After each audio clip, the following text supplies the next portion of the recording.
बिगड़ती है। हम लोगों को निकाल दिया, आज भी आई सड़क पे छोड़ दिया गया है। ये कैसा अन्याय है? कैसे 69,000 सहायक शिक्षक भर्ती मामले में हाई कोर्ट की लखनऊ बेंच के आदेश ने नया कलेश मचा दिया है। कोर्ट ने 1 जून 2020 और 5 जनवरी 2022 की चयन सूचियों को रद्द कर नियमों के तहत 3 महीने में नई लिस्ट बनाकर रिजल्ट जारी करने के आदेश दिए हैं। अब इस फैसले के बाद कहीं खुशी तो कहीं गम का आलम है। जब चयन सूची सरकार ने बनाई थी उसमें यदि कोई विसंगति हुई है तो विसंगति के कारण जो अभ्यर्थी नौकरी से वंचित रहे हैं उनको नौकरी मिले, उस नौकरी से किसी चयनित को आपत्ति नहीं है। लेकिन चयनितों ने अपना 4 साल इस विभाग को दिया है। इस 4 साल में उन्होंने अपनी पूरी ऊर्जा से विभाग को गौरवान्वित किया है। तमाम सारे साथियों ने पुरस्कार प्राप्त किए हैं, उन्होंने ईमानदारी से अपनी नौकरी की है।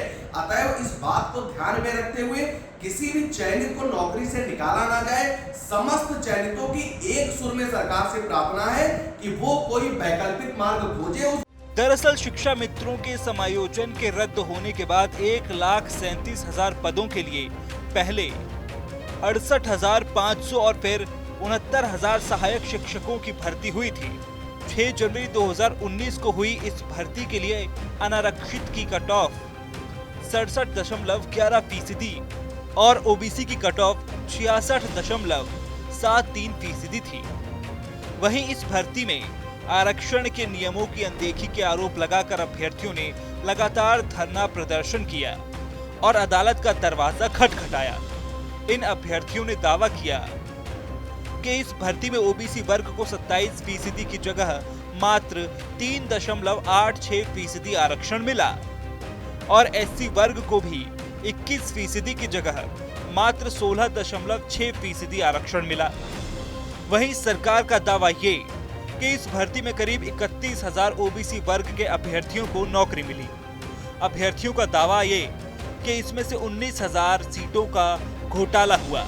वहीं सरकार ने इस भर्ती पर बचे 6,800 पदों पर भर्ती निकाली। वहीं इस फैसले के बाद 4 साल से नौकरी कर रहे शिक्षकों पर भी संकट की तलवार लटकती दिख रही है। कोर्ट के आदेश के बाद अब सबकी निगाहें यूपी सरकार पर जा टिकी हैं। वहीं रविवार को सीएम योगी ने शिक्षा मंत्री और शिक्षा विभाग के अधिकारियों की आपात मीटिंग भी बुलाई और कोर्ट के आदेश के पालन के साथ साथ किसी अभ्यर्थी के साथ अन्याय न होने की बात कही। वहीं सुप्रीम कोर्ट जाने की अटकलों पर भी विराम लगा है। देखिए 69,000 शिक्षक भर्ती को लेकर के जो भी माननीय उच्च न्यायालय के फैसला आया है उससे माननीय मुख्यमंत्री जी को अवगत कराया गया है। माननीय मुख्यमंत्री जी के द्वारा ये निर्देश दिए गए हैं कि जो भी सर्वोच्च न्यायालय की ऑब्जर्वेशंस हैं 69,000 की भर्ती की प्रक्रिया को लेकर के और माननीय उच्च न्यायालय के जो निर्देश हैं इन सभी निर्देशों का हम सब लोग स्वागत करते हैं और इसका सरकार के द्वारा समय सीमा के अंतर्गत जो समय दिया गया है कोर्ट के द्वारा उसका पालन किया जाएगा। इलाहाबाद हाईकोर्ट की लखनऊ बेंच के आदेश के बाद उत्तर प्रदेश की सियासत एक बार फिर गर्मा गई है। डिप्टी सीएम केशव प्रसाद मौर्य और सपा मुखिया अखिलेश यादव में वार पलटवार का सिलसिला चल रहा है। वहीं अनुप्रिया पटेल और ओपी राजभर के बदले तेवर ने भी सरकार के लिए टेंशन बढ़ा दी है। मैं 69,000 वाले तमाम नौजवान और शिक्षक जिन्होंने लगातार आंदोलन किया उनके संघर्ष को मैं बधाई देना चाहता हूं और आने वाले समय में जो उन्हें नियुक्ति मिलेगी उसके लिए भी उन्हें बहुत बहुत शुभकामनाएं।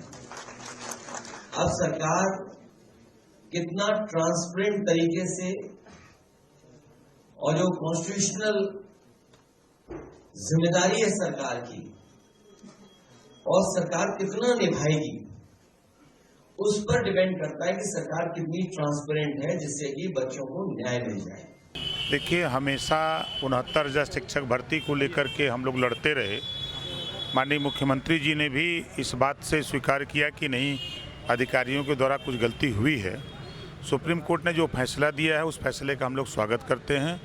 हमेशा भारतीय जनता पार्टी एनडीए गठबंधन पिछड़े दलित अल्पसंख्यक के हित की लड़ाई लड़ती रही है। जो फैसला आया है उस फैसले का हम लोग स्वागत करते हैं। उस फैसले के हिसाब से जो आदेश है हाई कोर्ट का उस आदेश का पालन होगा। बहरहाल 69,000 सहायक शिक्षक भर्ती में नई मेरिट लिस्ट के आदेश के बाद गेंद अब सरकार के पाले में है। सरकार ने साफ कर दिया कि किसी के साथ अन्याय नहीं होगा। वहीं सोशल मीडिया से लेकर सियासी गलियारों तक सवाल तैर रहा है कि अब क्या करेगी सरकार। क्या सुप्रीम कोर्ट के दरवाजे पर भी दस्तक दी जा सकती है? चयनितों पर लटकी है जो तलवार, उनके लिए क्या ढाल? नई लिस्ट कैसे होगी लागू?